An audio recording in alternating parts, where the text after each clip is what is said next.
पहाड़ों में बसे रामपुर गांव में रात के 9 बजे बजने को थे।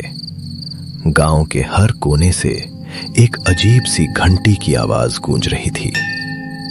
9 बजे बजने वाले हैं, सभी लोग अपने घरों में चले जाएं, कोई भी बाहर न रहे। सरपंच विक्रम सिंह बोला, सब लोग घर पहुंच गए ना? जी सरपंच साहब, बस 2-3 लोग और हैं। तू जानता है ना 9 बजे के बाद क्या होता है? फौरन सबको घर भेज। जी 9 बजे से पहले सबको भेज दूंगा। आर्यन बेटा। हाँ पापा। 9 बजे बजने वाले हैं, जाकर सारी खिड़कियां बंद करो और दरवाजों पर नमक की लकीर बना दो।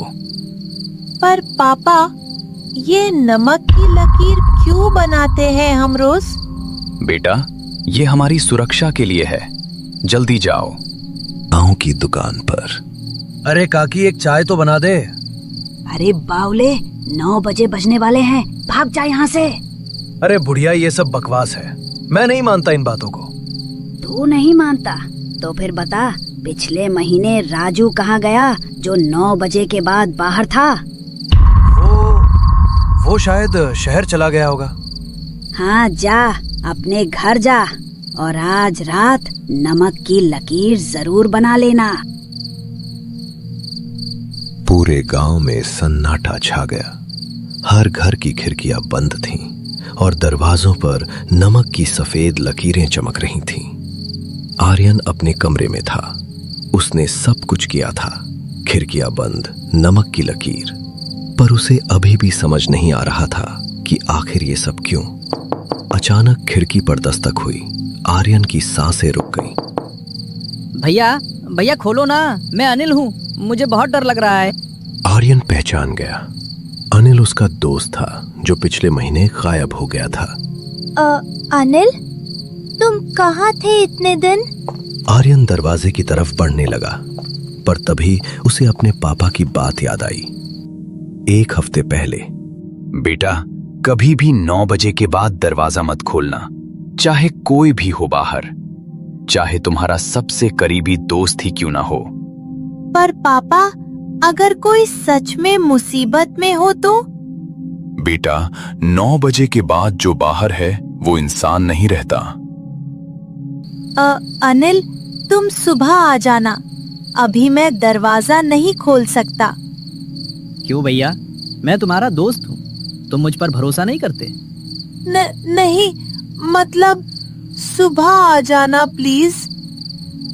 आर्यन, खोल दो दरवाजा, नहीं तो तुम्हें पछताना पड़ेगा। आर्यन ने झटके से पर्दे बंद कर दिए और अपने पापा के कमरे में भाग गया।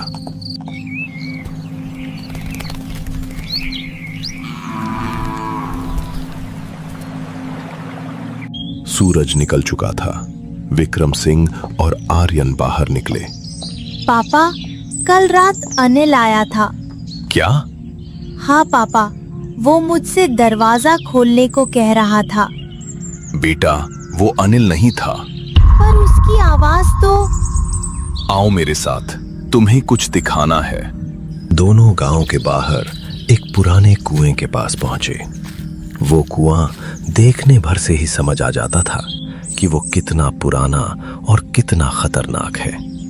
ऐसा लगता था जैसे उसकी गहराइयों में अनगिनत राज दफन हो, जिन तक किसी इंसान की नजर पहुंचना लगभग नामुमकिन था।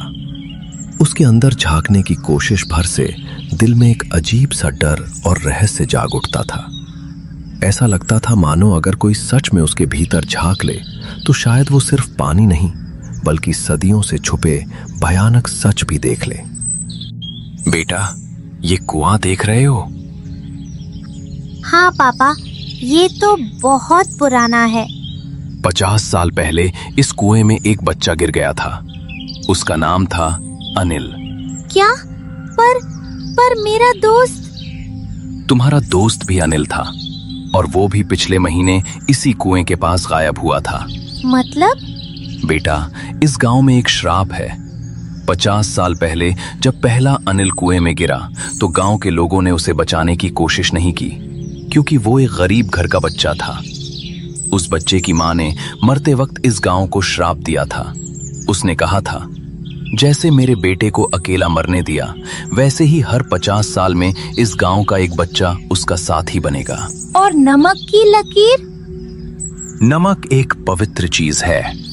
ये उन आत्माओं को घर में आने से रोकता है, पर अगर किसी ने खुद दरवाजा खोल दिया तो नमक भी नहीं बचा सकती।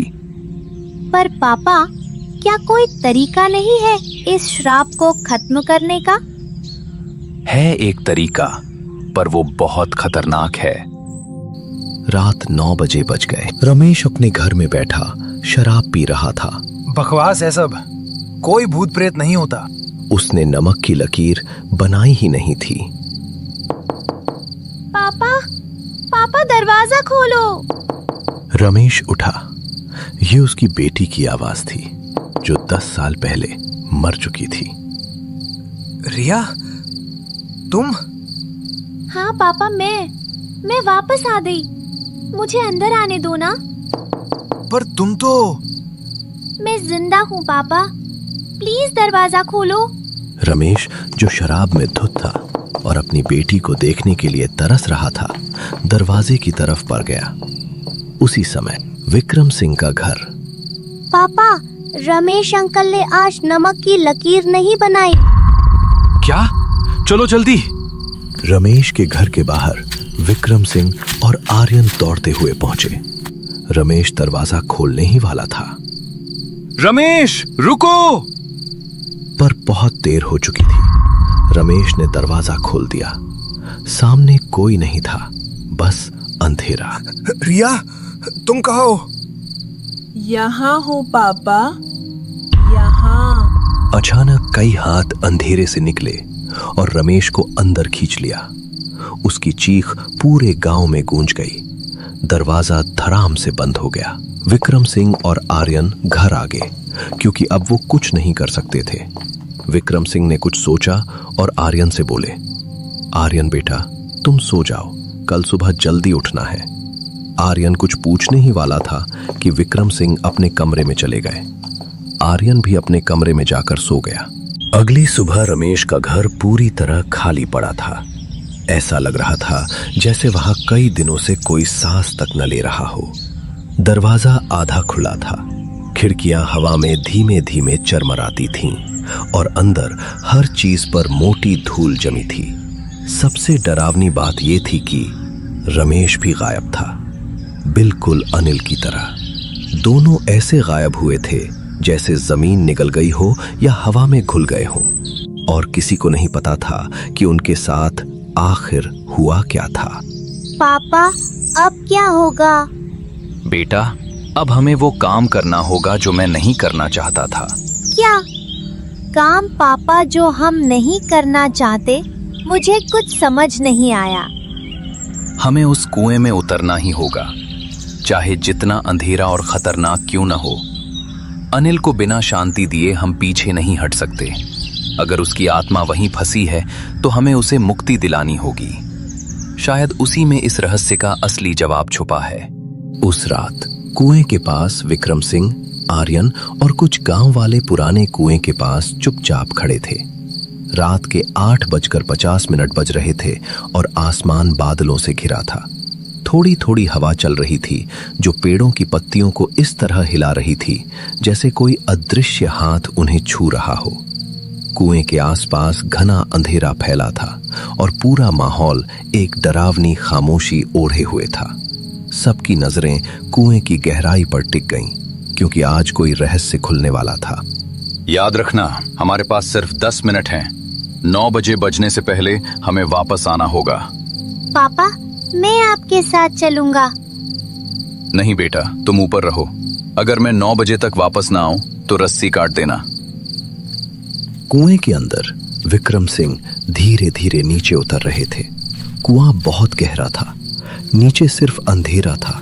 जैसे जैसे वो नीचे जा रहे थे उन्हें अजीब सी आवाजें सुनाई देने लीड्स। यहाँ मत आओ, तुम भी यहीं रह जाओगे।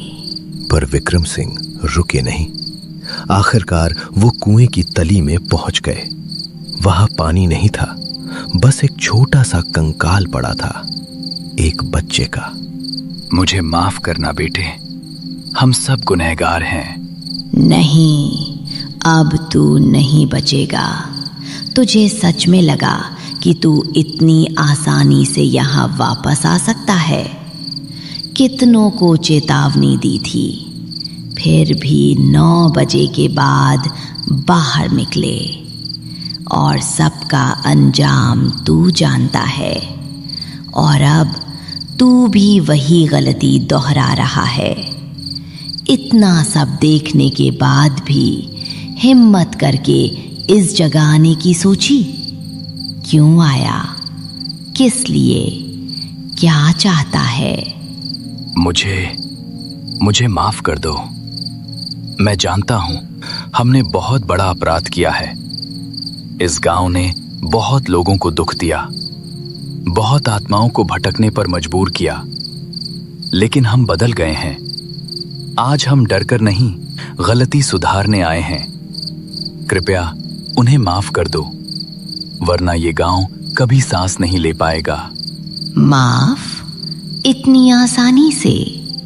वो रातें जब कोई चीख भी नहीं सकी, वो लोग जो लौट कर भी जिंदा नहीं रहे, उन दर्दों का हिसाब कौन देगा? तुम? अगर हिसाब चाहिए तो ले लो, लेकिन इस गांव को एक आखिरी मौका दो। हमने आज तुम्हें बुलाया है छुपने नहीं, सब खत्म करने के लिए।